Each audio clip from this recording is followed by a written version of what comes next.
Good morning, কেমন আছো তোমরা? আশা করি সবাই ভালো আছো। আমিও খুব ভালো আছি। আজকে তোমাদের সঙ্গে একটা প্রাকৃতিক দুর্যোগের পরে গ্রাম ডুবে গেছে সেরকমই একটা ছবি আঁকার চেষ্টা করেছি, তো সেটাই তোমাদের শেয়ার করছি, দেখতে থাকো।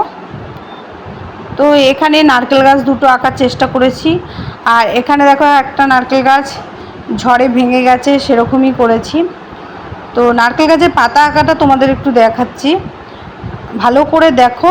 আমি ছোট ছোট কিছু পাতা দিয়েছি, আর মিডিলে একটা বড় পাতা দিয়েছি, আবার ছোট পাতা দিলাম, আবার মিডিলে বড় পাতা দিলাম। এরকম করে যদি তোমরা নারকেল পাতাগুলো আঁকো, অনেকটা দেখতে সুন্দর লাগে। তো কিছুই না, একটুখানি তোমরা যদি চেষ্টা করো তোমরাও পেরে যাবে, দুই একবার করলে অবশ্যই পেরে যাবে। যদি না পারো বারবার পাতা দুটোকে আলাদা করে শুধু পাতাটাই করার চেষ্টা করবে, দেখবে শিখে যাবে, একটা সময় ইজি হয়ে যাবে। প্রথম দিকে হয়তো একটু হবে না, কিন্তু করতে করতে অবশ্যই হবে। আর এখানে নৌকাটা কিভাবে করে নিলাম, খুবই ইজি। চাঁদের মতন করে নিয়েছি, আর নিচের দিকটা জলে যেহেতু একটু ডোবা থাকবে, তাই পুরোটা চাঁদের মতন হবে না, ওখানটায় দাগ দিয়ে মানে জলটা দেওয়ার চেষ্টা করেছি। তো নৌকার উপরে একটা মানুষ এঁকে নিলাম, মানুষটাই খুবই ইজি। দেখো, একটু শুধু মাথাটা গোল করে দিলাম আর একটু বডিটা দেখানোর চেষ্টা করেছি, ব্যাস এইটুকুই। তো এপাশেও একটা মহিলা আঁকার চেষ্টা করছি। তো মহিলাটাকেও ওরকম সিম্পলভাবে উপরে একটা গোল করে নিয়ে নিচে দেখো একটু শাড়ির মতন ভাঁজ দিয়ে ব্যাস একটা হাত করে নিলাম। আর সঙ্গে যেহেতু গ্রাম ডুবে গেছে, তারা কোথাও যাওয়ার চেষ্টা করছে, তো সেরকম একটা দৃশ্য তুলে ধরার চেষ্টা করেছি, তাই আমি ওদের সঙ্গে কিছু জিনিসপত্রও দিয়ে দিলাম। ঘরটা দেখো খুবই সিম্পল, যেরকম ঘর করে থাকি।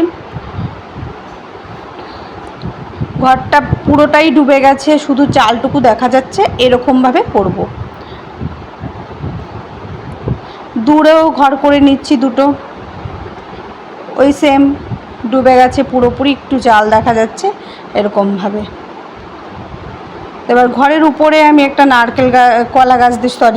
কলা গাছ এঁকে নিচ্ছি। তো কলা গাছটা দেখো কিভাবে আঁকছি, ডিটেলসে দেখলে কিছুই কঠিন না, সবই সোজাভাবে তোমরা পেরে যাবে। দূরে একটা আমি গাছপালা ঝোপঝাড় করে দিলাম। এবার কালার করে নিচ্ছি। প্রথমে দেখো ব্লু কালার দিয়ে নিচ্ছি। নারকেল গাছের পাতার কাছ থেকে একটু আস্তে আস্তে তোমরা দেওয়ার চেষ্টা করবে, পাতাগুলো যাতে বোঝা যায়। এবার দিয়ে দিচ্ছি আকাশি কালারটা। তো আকাশি কালারটা ব্লু কালারের সঙ্গে একদম মিশিয়ে দিতে হবে, যাতে দুটো কালারের মধ্যে গ্যাপ না বোঝা যায়। যত ভালো করে মিশাবে তত সুন্দর দেখতে লাগবে, ফিনিশিং তত ভালো আসবে।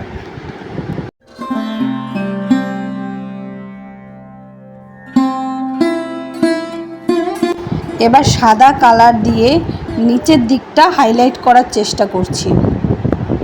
তো নিচের যে সাদা অংশটা আর তোমার আকাশি কালারের যে অংশটা, ওই দুটোকে একদম মিশিয়ে নিতে হবে, ভালোভাবে মেশাতে হবে, তাহলে কিন্তু সুন্দর লাগবে দেখতে।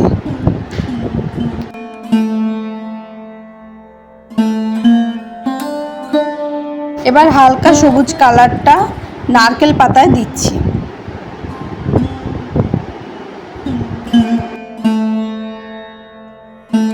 সবুজ কালারটা দেওয়া হয়ে গেলে আস্তে আস্তে করে ডিপ কালারগুলো দেব।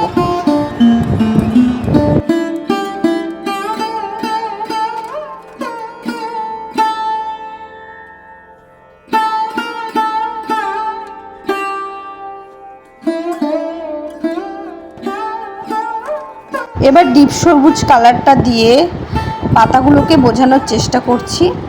এবার ওই ডিপ সবুজ কালারটা আমি কোথায় কোথায় দিচ্ছি একটু ফলো করো।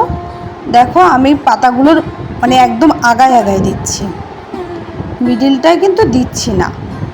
এবার ব্লু কালার নিলাম, ব্লু কালারটা নিয়েও সেমভাবে আগাগুলোতে দিচ্ছি। আর মিডিলে যে একটা গাছের ডাল মতন বোঝা যায়, মানে পাতার যে ডালটা আর কি, সেটা বুঝিয়ে দেওয়ার জন্য একটু মিডিলেও দাগ মতন দিয়ে দেব। এবার কালো কালারটা দিয়ে ফাইনালি গাছের পাতাটাকে আমি কমপ্লিট করছি।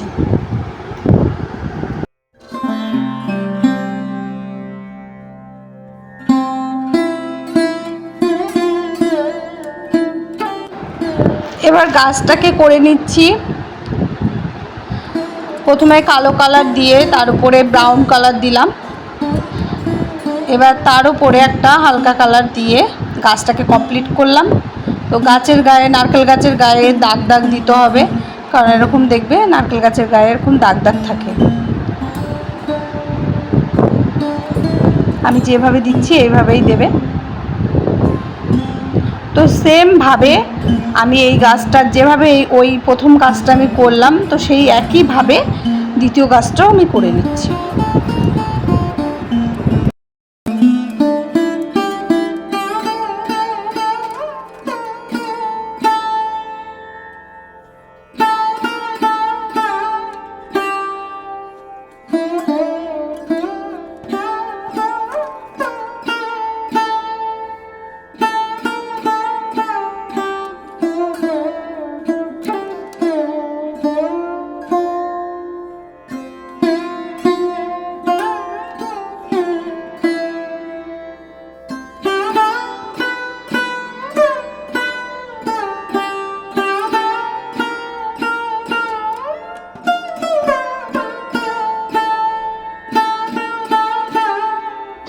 এখন দূরের গাছগুলো করব। প্রথমে ব্লু কালারটা একদম হালকা হাতে দিয়ে নিচ্ছি। তো এবার হালকা সবুজ কালারটা দিয়ে নিচ্ছি। ব্লু কালারের সঙ্গে একদম মিশিয়ে দিতে হবে সবুজ কালারটা। এরপরে হালকা হলুদ কালারটা দিয়ে দিচ্ছি, ভালোভাবে মিশিয়ে দিতে হবে।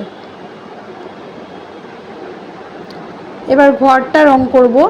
প্রথমে লাল কালারটা দিয়েছি, এরপরে অরেঞ্জ কালার দিচ্ছি, এবার দেব হলুদ কালার।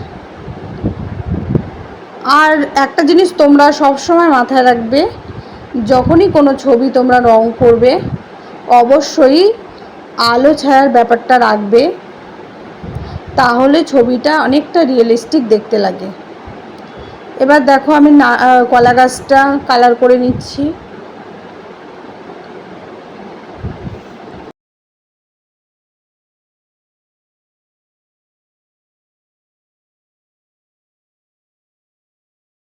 আর একটা জিনিস ভালো করে মাথায় রাখবে, সেটা হচ্ছে যখনই তোমরা জলের কোনো ছবি আঁকবে অবশ্যই সেই পাড়ে ধরো কোনো গাছ থাকছে বা ঘর থাকছে, সেই গাছ বা ঘরটাকে অবশ্যই জলের মধ্যে তার ছায়াটা ফেলার চেষ্টা করবে, তাহলে জলটা দেখতে অরিজিনাল মনে হবে।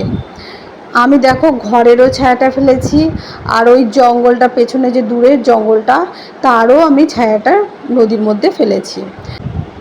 আর যখন ছায়াগুলো ফেলবো অবশ্যই দুটোর মধ্যে একটু গ্যাপ রাখবো। যেমন দেখো এখানে ঘরটা করেছি, তো ঘরের যে লাল কালারটা চালে দিয়েছি, তো সেই লাল কালারটাই যখন নিচে আমি ছায়া হিসেবে ফেলবো তখন কিন্তু দুটো মিশিয়ে দিলে বাজে দেখতে লাগবে, মানে তখন ওই ছায়ার ব্যাপারটা ফিল হবে না। ওখানে একটা সাদা অংশ তোমাদের ছেড়ে রাখতে হবে। যেমন দেখো দূরের ওই জঙ্গলটার ছায়াও আমি ফেলেছি, ওখানেও একটা সাদা অংশ আমি ছেড়ে রেখেছি। তো এইভাবে করলে জলটাকে জল মনে হবে। ছবি আঁকা খুব একটা কঠিন বিষয় না, সিম্পল কিছু টিপস যদি তোমরা মাথায় রাখতে পারো খুবই ইজিভাবে যে কোনো ছবি তোমরা করে ফেলতে পারবে।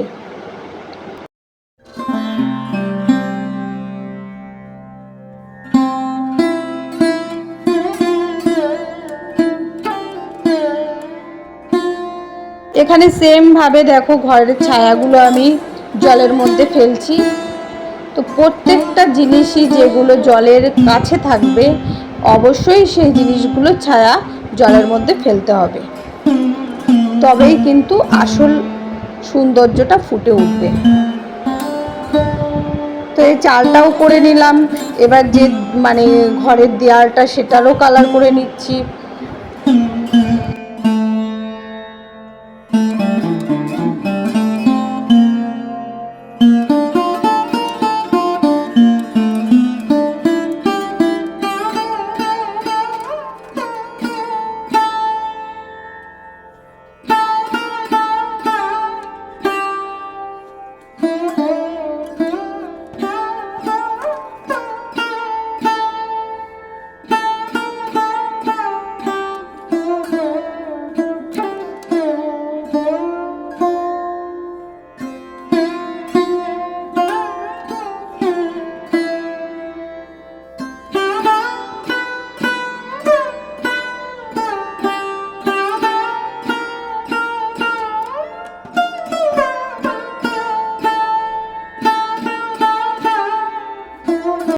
নৌকাটার ছাউনির উপরে প্রথমে কালো কালার দিলাম, এবার ব্রাউন কালার দিলাম, দিয়ে এই হালকা কালারটা দিয়ে নিলাম।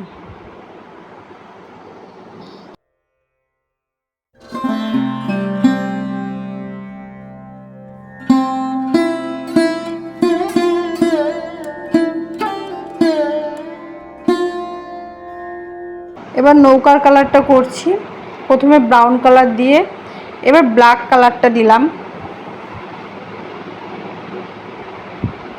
ব্ল্যাক কালারটা দেওয়া হয়ে গেলে এর উপরে ব্লু কালারটা দিচ্ছি।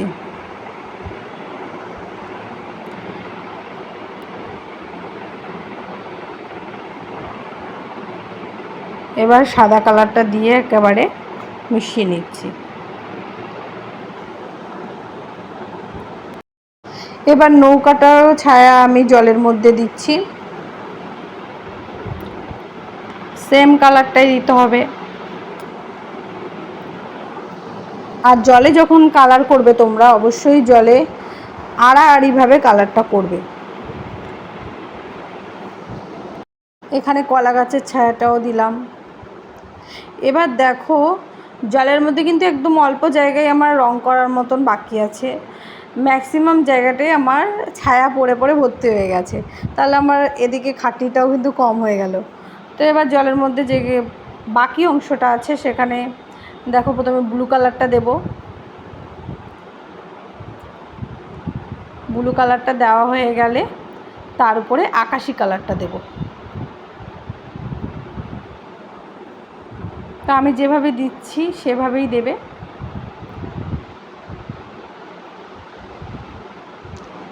আর কালারটা দেখো আড়াআড়িভাবেই দিচ্ছি।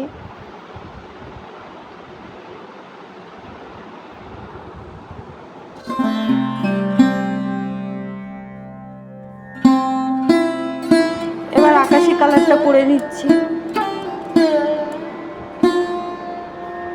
কুলুর উপরে হালকা হাতে চাপিয়ে দিচ্ছি আকাশি কালারটা। এটা ডিপভাবে দেওয়ার দরকার নেই, হালকা করে দিলেই হবে।